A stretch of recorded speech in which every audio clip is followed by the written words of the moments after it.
బాగుండే chicken fry. Chicken అంటే చేదరించుకునే వాళ్ళు ఎవరండి? చినుకులు కాస్త చిలికి చిలికి గాలివానగా మారి చిందరవందరగా ఉన్నా సరే చికెన్ ఫ్రై తినాల్సిందే అన్నారండి. చేద్దాం పదండి. ముందుగా ఒక కుక్కర్ లో శుభ్రం చేసుకున్న చికెన్ తో పాటు ఒక చెంచా అల్లం వెల్లుల్లి పేస్ట్, సరిపడా ఉప్పు, చిటికెడు పసుపు, గుప్పెడు పుదీనా ఆకు, సరిపడా నీళ్లు కూడా పోసేసి మూత పెట్టి 2 కోతలు వేయించేసుకోండి.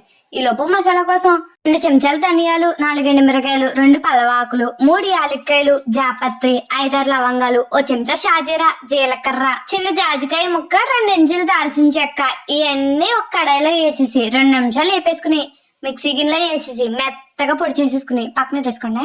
తర్వాత ఒక కడాయిలో కాస్త ఎక్కువగానే నూనె వేసుకుని అది బాగా వేడెక్కిన తర్వాత సన్నగా కోసుకున్న ఉల్లిపాయ ముక్కలు వేసేసి అది కాస్త వేగిన తర్వాత అప్పుడే దంచుకున్న వెల్లుల్లి, అలాగే పొడుగ్గా కోసుకున్న పచ్చిమిరకాయలు వేసేసి ముక్కు పొడి రంగు వచ్చే వరకు వేపేసుకున్న తర్వాత ఇందులో చెంచా అల్లం వెల్లుల్లి పేస్ట్, ఉప్పు, పసుపు, కరివేపాకు, అలాగే ఉడికించుకున్న చికెన్ కూడా వేసేసి బాగా కలిపేసుకుని దీని మీద మూత పెట్టి మధ్య మధ్యలో కలుపుకుంటూ ఓ 10 నిమిషాల పాటు ఉడికించేసుకున్నాక 2 చెంచాలు కారం, అలాగే మనం చేసుకున్న మసాలా కూడా ఓ 2 చెంచాలు, ఓ గుప్పెడు కొత్తిమీర వేసుకుని దీన్ని మొత్తం బాగా కలిపేసుకోండి.